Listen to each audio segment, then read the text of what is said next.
Hey guys, welcome to the study with Mayank. मैं हूं आपका मयंक। हम लोगों की यहाँ पर पीसीएस स्पेशल डेली जीके की सीरीज चल रही है। आज आपकी तारीख है 8 जुलाई। आज के वीडियो में हम लोग आधुनिक भारत के इतिहास से संबंधित प्रश्नों को देखेंगे। तो चलिए स्टार्ट करते हैं आज का वीडियो। देखते हैं हमें क्या क्या डिस्कस करना है यहाँ पर। आज का पहला प्रश्न है, सूची 1 को सूची 2 के साथ सुमेलित कीजिए और सूची के नीचे दिए गए कूट का प्रयोग करके सही उत्तर चुनिए। सूची 1 में 1857 विद्रोह के प्रमुख नेता दिए हुए हैं। सूची 2 में उनके नेतृत्व क्षेत्र हैं। नाना साहेब, देखिए नाना साहेब ने 1857 के विद्रोह में कानपुर में नेतृत्व किया था। अब अगले व्यक्ति हैं यहां पर कुंवर सिंह। कुंवर सिंह ने विद्रोह का नेतृत्व जो है आरा में किया था। इसके बाद अगले व्यक्ति हैं यहां पर बख्त खान। बख्त खान ने विद्रोह का नेतृत्व दिल्ली में किया था। इसके बाद अगले व्यक्ति हैं यहां पर मौलवी अहमदुल्ला। मौलवी अहमदुल्ला ने विद्रोह का नेतृत्व अवध में किया था। कुछ और लोग भी हैं जैसे बेगम हजरत महल हैं जिन्होंने लखनऊ में विद्रोह का नेतृत्व किया था। खान बहादुर ने बरेली में किया था और रानी लक्ष्मीबाई ने झांसी में किया था। तो यहां पर आपका सही आंसर होगा ए का तीसरा, बी का दूसरा, सी का चौथा और डी का पहला। तो आंसर होगा पहले का बी वाला। दूसरा प्रश्न है आपका, निम्नलिखित व्यक्तियों में से किसने बंगाल विभाजन के परिणाम स्वरूप सबसे पहले ब्रिटिश वस्तुओं के बहिष्कार का सुझाव दिया था? रविंद्रनाथ टैगोर, अरविंदो घोष, कृष्ण कुमार मित्र, रास बिहारी बोस। कृष्ण कुमार मित्र पहले व्यक्ति थे जिन्होंने बंग भंग के विरोध में, यानी जो बंग भंग का मतलब क्या है, बंगाल का जो विभाजन हुआ था उसके विरोध आंदोलन के दौरान विदेशी वस्तुओं, अधिकारियों एवं संगठनों के बहिष्कार का आह्वान किया था। तो यहां पर आपका सही आंसर है सेकंड का सी वाला। देखिए कृष्ण कुमार मित्र एक स्वतंत्रता सेनानी, पत्रकार और ब्रह्म समाज के एक नेता थे। 13 जुलाई 1905 को उन्होंने राष्ट्रवादी बंगाली साप्ताहिक पत्रिका संजीवनी की स्थापना की। यानी इन्होंने एक पत्रिका भी निकाली थी जिसका नाम था संजीवनी। तो यह भी कई बार पूछी जाती है, संजीवनी पत्रिका किसने निकाली थी? ये निकाली थी कृष्ण कुमार मित्र ने, और इन्होंने इसके संपादक के रूप में भी काम किया है। तीसरा प्रश्न है आपका, गांधी जी की विचारधारा पर निम्नलिखित व्यक्तित्वों में से किसका प्रभाव था? टॉलस्टॉय, रस्किन, थोरो।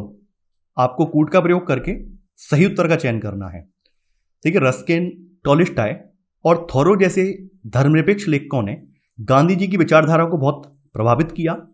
जैसे यहां पर थोरो की बात करें तो सविनय अवज्ञा पर हेनरी डेविड थोरो के निबंध ने गांधी जी पर गहरा प्रभाव डाला और उन्होंने स्वतंत्रता आंदोलन में इस रणनीति का अभ्यास भी किया। रस्किन की बात करें तो रस्किन से गांधी जी ने शारीरिक श्रम का सम्मान करना सीखा। टॉलस्टॉय की बात करें तो टॉलस्टॉय का एक प्रसिद्ध उद्धरण था कि ईश्वर की सत्ता तुम्हारे अंदर ही है। तो इसी उद्धरण ने गांधी जी को प्रेरित किया और यह उनके अहिंसा आंदोलन का आधार भी बन गया। तो यहां पर ये तीनों लेखकों का इन पर प्रभाव पड़ा है। तो आपका सही आंसर है तीसरे का डी वाला, यानी 1, 2 और 3। चौथा प्रश्न है आपका, स्वतंत्रता आंदोलन के निम्नलिखित प्रसिद्ध नेताओं में से किसने कांग्रेस के अध्यक्ष के रूप में कार्य नहीं किया? एनी बेसेंट, बदरुद्दीन तैयब जी, बाल गंगाधर तिलक, लाला लाजपत राय।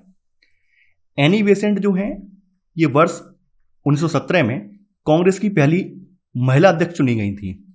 बदरुद्दीन तैयब जी की बात करें तो बदरुद्दीन तैयब जी ने 1887 में ये मद्रास अधिवेशन में चुने गए थे और तैयब जी जो हैं कांग्रेस के पहले मुस्लिम अध्यक्ष थे। बाल गंगाधर तिलक जो हैं तो इनको कांग्रेस के अध्यक्ष के रूप में कभी भी नहीं चुना गया था।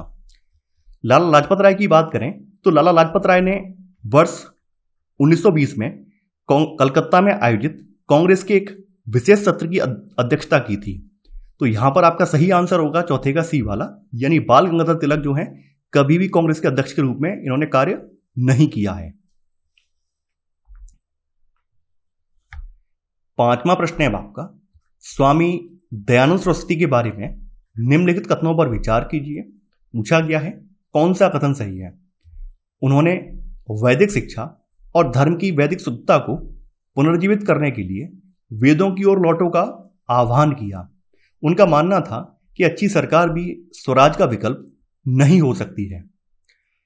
देखिए, स्वामी दयानंद सरस्वती एक समाज सुधारक थे और पाश्चात्य प्रभावों की प्रतिक्रिया के परिणाम स्वरूप उनके द्वारा 1875 में स्थापित आर्य समाज एक पुनरुत्थानवादी संस्था थी। उन्होंने वेदों की ओर लौटो का नारा दिया और यह वैदिक शिक्षा एवं धर्म की वैदिक शुद्धता को पुनर्जीवित करने और वैदिक काल के पुनरुत्थान का आह्वान था। तो यहां पर आपका पहला वाला कथन सही है। देखिए, उनका स्पष्ट मत था कि अच्छी सरकार भी स्वराज का विकल्प नहीं हो सकती है। हालांकि आर्य समाज कभी भी एक राजनीतिक संस्था नहीं थी, लेकिन इसने राष्ट्रवाद की भावना के प्रसार का काम किया था। तो यहां पर आपका सेकंड वाला कथन यह भी सही है। यहां पर आपका 1 और 2 दोनों ही कथन सही है। तो आपका सही आंसर है यहां पर 5वें का सी, यानी 1 और 2 दोनों। 6वां प्रश्न है आपका, आचार्य विनोबा भावे का सुप्रसिद्ध भूदान आंदोलन सबसे पहले भारत के किस राज्य से शुरू हुआ था? आंध्र प्रदेश या तेलंगाना, मध्य प्रदेश, कर्नाटक, उत्तर प्रदेश। भारत की स्वतंत्रता के पश्चात विनोबा भावे ने भूमिहीन किसानों को भूमि वितरित करने के लिए भूदान आंदोलन शुरू किया और इसकी शुरुआत जो हुई थी वो आंध्र प्रदेश के पोचमपल्ली गांव से हुई थी। आंध्र प्रदेश का कौन सा गांव था? पोचमपल्ली गांव था। यहां से इसकी शुरुआत हुई थी। देखिए, वर्तमान में पोचमपल्ली जो है ये तेलंगाना में पड़ता है, लेकिन तब ये आंध्र प्रदेश का पार्ट था। तो जमींदार रामचंद्र रेड्डी द्वारा तब के आंध्र प्रदेश के पोचमपल्ली गांव में पहला भूदान 18 अप्रैल 1951 को हुआ था। यानी पहला भूदान जो हुआ था वो 18 अप्रैल 1951 को हुआ था। तो यहां पर आपका सही आंसर है 6वें का ए वाला, आंध्र प्रदेश तेलंगाना। 7वां प्रश्न है आपका, असहयोग आंदोलन के संबंध में निम्नलिखित कथनों में से कौन सा सही नहीं है, यह आपको बताना है। जलियांवाला बाग नरसंहार के कारण महात्मा गांधी ने इस आंदोलन को स्थगित कर दिया था। असहयोग आंदोलन वर्ष 1920 में शुरू किया गया था और वर्ष 1922 में समाप्त हुआ था। बारदोली प्रस्ताव में गांधी जी ने इस आंदोलन को वापस लेने की घोषणा की। इस आंदोलन में मुस्लिम समुदाय ने व्यापक स्तर पर भाग लिया। खिलाफत और असहयोग आंदोलन दोनों ही अलग अलग मुद्दों पर उभरे, लेकिन इन दोनों ने अहिंसक असहयोग आधारित कार्यवाही का एक साझा कार्यक्रम अपनाया था। ये बात आप लोग जानते होंगे। जो आपका असहयोग आंदोलन है तो ये कब से स्टार्ट हुआ है? ये 1 अगस्त 1920 से स्टार्ट हुआ है। और खत्म कब हुआ है? ये खत्म हुआ है 5 फरवरी 1922 को, जो चौरा चौरी की घटना हुई है उसके बाद ये समाप्त कर दिया गया है। तो यहां पर आपका बी वाला बिल्कुल सही है। बारदोली प्रस्ताव में गांधी जी ने इस आंदोलन को वापस लेने की घोषणा की। चौरा चौरी की जो घटना हुई है 5 फरवरी 1922 की, उसके बाद गांधी जी ने 12 फरवरी 1922, यानी यहां पर तारीख कौन सी है? तारीख है यहां पर 12 फरवरी 1922 की। तो 12 फरवरी 1922 को कांग्रेस कार्य समिति की बैठक बुलाई और एक प्रस्ताव पारित किया जिसे बारदोली प्रस्ताव के नाम से जाना जाता है, और इसमें उन्होंने आंदोलन समाप्त करने की घोषणा की है। तो यहां पर आपका सी वाला भी सही है। देखिए, मुस्लिम समुदाय की व्यापक स्तर पर भागीदारी रही है और सांप्रदायिक सद्भाव की एक बड़ी मिसाल भी इसमें देखी गई है। तो यहां पर डी वाला भी सही है। यहां पर आपका ए वाला गलत है, क्योंकि जलियांवाला बाग नरसंहार जो हुआ है वो 1919 में हुआ है, तो उसकी वजह से वापस नहीं लिया गया है, बल्कि वापस लेने का रीजन है 5 फरवरी 1922 को जो चौरा चौरी की घटना हुई है उसकी वजह से इसे वापस लिया गया है। तो यहां पर आपका ए वाला कथन गलत है। तो यहां पर आपका सही आंसर है 7वें का ए वाला।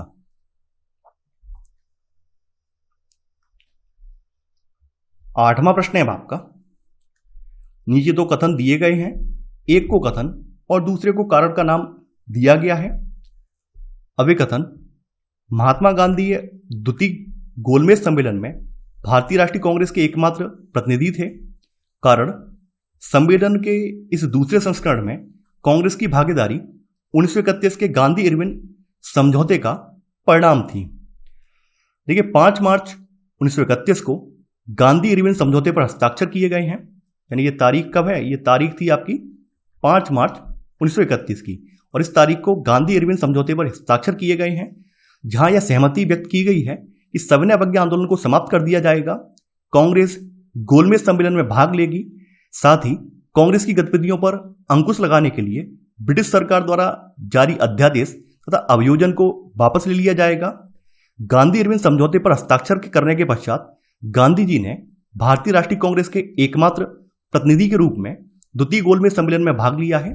तो यहां पर आपका अभिकथन और कारण दोनों ही सही हैं। तो यहां पर आपका सही आंसर होगा 8वें का ए वाला, यानी ए और आर दोनों सत्य हैं और आर ए का सही स्पष्टीकरण है। 9वां प्रश्न है आपका, सूची 1 को सूची 2 के साथ सुमिलित कीजिए और सूची के नीचे दिए गए कूट का प्रयोग करके सही उत्तर चुनिए। सूची 1 में पुस्तक है और सूची 2 में उनके लेखक हैं। गीता रहस्य, देखिए गीता रहस्य की रचना जो है मांडले जेल में कारावास के दौरान बाल गंगाधर तिलक ने की थी और गीता रहस्य जो है इसकी रचना मराठी भाषा में की गई थी। यह भगवत गीता पर एक टिप्पणी है, तो यह बाल गंगाधर तिलक ने इसकी रचना की है। अगली पुस्तक है इंडिया विंस फ्रीडम, इसकी रचना मौलाना अबुल कलाम आजाद ने की है। अगली पुस्तक है द लाइफ डिवाइन, देखिए इसकी रचना की है अरविंदो घोष ने। अरविंदो घोष ने राजनीति से 1910 में संन्यास ले लिया और उसके बाद एक आध्यात्मिक साधक के रूप में पौंडीचेरी में ये निवास करने लगे हैं। तो वहां पर इन्होंने the life divine, the ideal of human unity, essays on the Gita, तो इन जैसी कई पुस्तकें लिखी हैं।